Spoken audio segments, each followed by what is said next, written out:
Welcome to Slaughterhouse Stories. I hope you enjoy the story I have for you tonight. Mr. Bones. Halloween is probably my favorite holiday. I dress up in a homemade costume, I hand out treats, and I'm the life of any All Hallows party. Although I eagerly participate, I refuse to decorate for Halloween. It's my mom's fault. See, when I was about 15 years old, my mother worked at a local hotel. She was a night shift restaurant manager there. Since she was also a kleptomaniacal pack rat, she took decorations home with her often. Shortly after Halloween, she brought home this ugly decoration. It was a plastic skeleton, dressed in a top hat and tails. The skeleton was about the size of a 3-year-old child.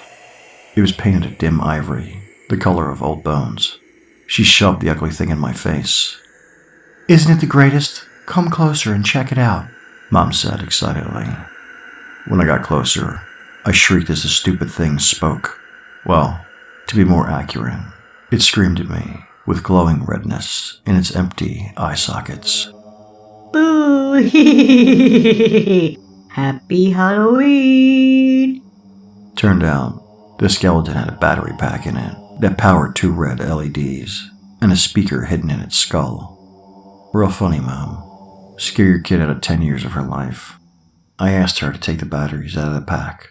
She did, snickering at her joke, and placed the skeleton in a display alcove directly across from our front door. As the months passed, she dressed Mr. Bones. Yes, she named the stupid thing. In different accessories for the holidays. Indian headband on its top hat for Thanksgiving, a fake white beard for Christmas, a glittery bow tie for New Year's. At random, she would put batteries in it again to give me a scare when I got home from school. "Mom, take the batteries out again." I didn't put them back in, honey. She was laughing as she said it, which gave proof to her lie. I hated her pranks. My mom left me home alone a lot at night. It came with her job as a night manager. I dealt with it by playing video games, or reading as late as I wanted, and eating junk food I'd hidden in my room. That didn't always help though, as sometimes I got this feeling. I would say it was just paranoia, but anyone who's experienced it would never say just paranoia. That makes it seem smaller than it feels. Your mouth goes dry, and no amount of drink makes it feel better. Your stomach keeps doing this strange roll to the side.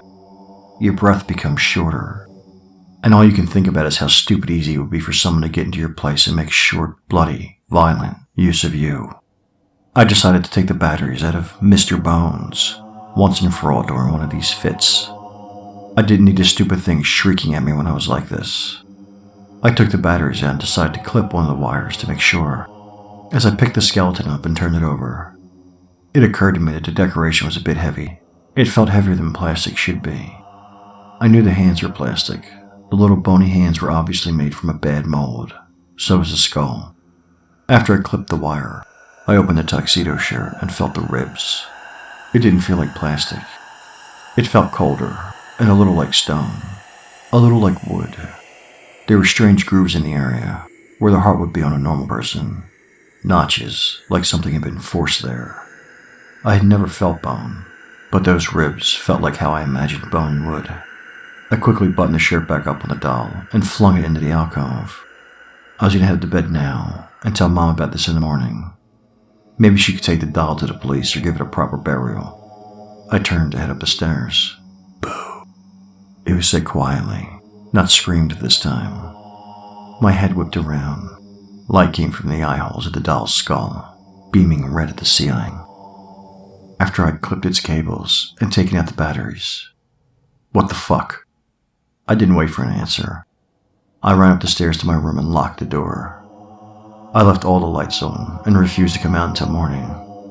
My mother promised she'd take care of the doll. I never saw it again after that. I don't know if she took it to the cops or just threw it away. Thank you for listening. If you enjoyed tonight's story, please like, share, and subscribe. And until next time, Stay spooky.